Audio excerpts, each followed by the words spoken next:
Profil dan rekam jejak Bupati Lumajang yang keras pada pelaku intoleran di Semeru.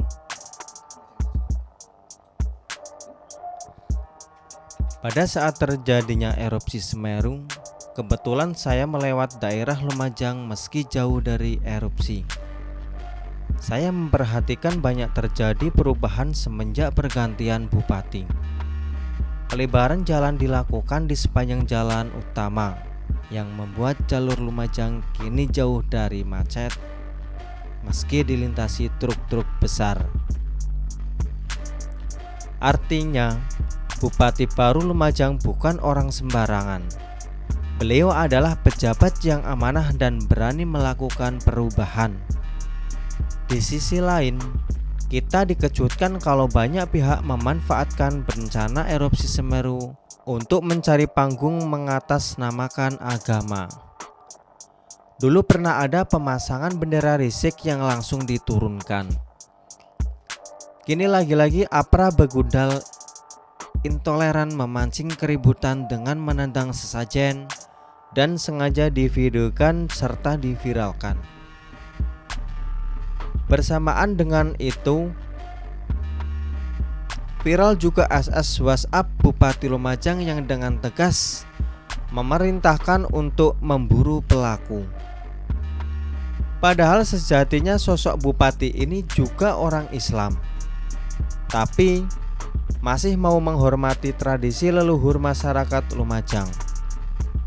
Sangat jauh berbeda dengan begundal intoleran yang merasa jumawa padahal ilmu agamanya masih sangat cetek.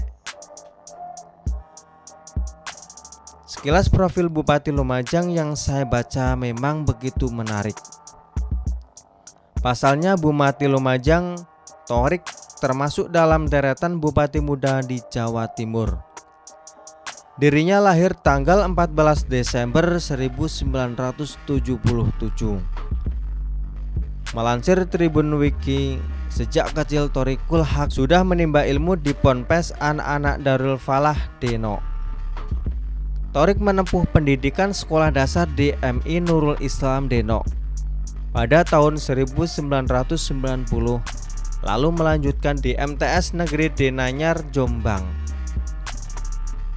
Sembari mondok di Ponpes Mambaul Ma'arif Denanyar, ia lantas menempuh pendidikan menengah di MA Negeri Malang 1, sambil belajar di Ponpes Darul Ulum Al-Fadoli, dan akhirnya memperoleh gelar sarjana dari IAIN Sunan Ampel, Surabaya pada tahun 2000. Thorik melanjutkan jenjang S2 dan mendapat gelar master dari University of Malaya pada tahun 2004.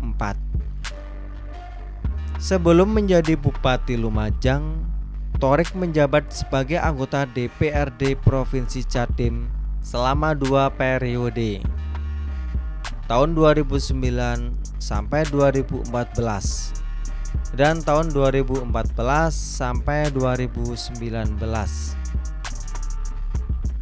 Thorik sempat muncul dalam berita saat dirinya adu argumen dengan Bupati Bolang, Mongondo Timur, Boltim, Sehan Salim Lanjar pada Mei 2020 lalu. Saat itu, Thorik menyayangkan sikap Sehan Salim yang menyebut menteri bodoh yang dinilai kurang pantas.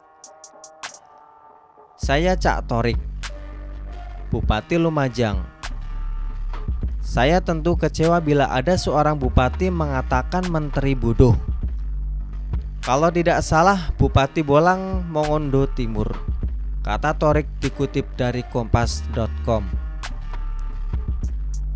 Kalau ada bupati menyatakan menteri bodoh, jangan-jangan dia enggak bisa mengurus daerahnya, jangan-jangan enggak bisa mengurus wilayahnya, ujar Thorik. Sehan Salim akhirnya menjelaskan duduk perkaranya. Ia merasa tidak boleh memberikan beras ke rakyatnya yang mendapat bantuan langsung tunai BLT, meskipun BLT-nya belum tiba. Perlu diingat Bupati Lumajang, Anda cuma kasih 5 kilo. Saya minimal 15 kilo dan beras premium, tutur Sehan Salim. Selain itu, Sehan menilai Thorik tidak tahu kondisi warga yang ada di Boltim. Ia mengaku tidak memotong gaji PNS untuk bantuan tersebut. Terlepas dari rekam jejaknya yang sempat menuai kontroversi, sikap Bupati Thorik mencerminkan kalau ia berpihak pada keutuhan NKRI. Dirinya mengancam pelemparan sesajen untuk menjaga keharmonisan rakyat Lumajang yang memiliki keragaman adat istiadat dan budaya. Dirinya membela pemerintah pusat dari olakan pemerintah daerah lain juga untuk menjaga persatuan agar rakyat tak terprovokasi dan terbelah. Semoga saja banyak bupati yang memiliki jiwa seperti kepemimpinan seperti Thorik. Masyarakat akan tenang jika pimpinannya ada dan membela yang lemah dari perbuatan zalim orang-orang yang bodoh itu. Mungkin mereka mau meniru cara Taliban menyembelih patung-patung di toko busana. Padahal siapa juga yang menyembah patung? Fungsinya saja jelas sebagai etalase produk pakaian. Hanya manusia berpikiran sempit yang menyamakan kondisi saat ini seperti zaman jahiliyah. Akhirnya kita tahu betapa tidak enaknya memiliki pemimpin intoleran seperti Pilkada DKI lalu yang memenangkan pemimpin bermodal ayat dan mayat. Jangankan melakukan pelebaran jalan seperti di Lumajang, jalan yang masih bagus malah dilubangi tak karuan. Inilah pelajaran yang harus dipetik masyarakat. Karena suburnya intoleransi bisa jadi karena kesalahan memilihnya pemimpin yang berujung pada terciptanya masyarakat barbar.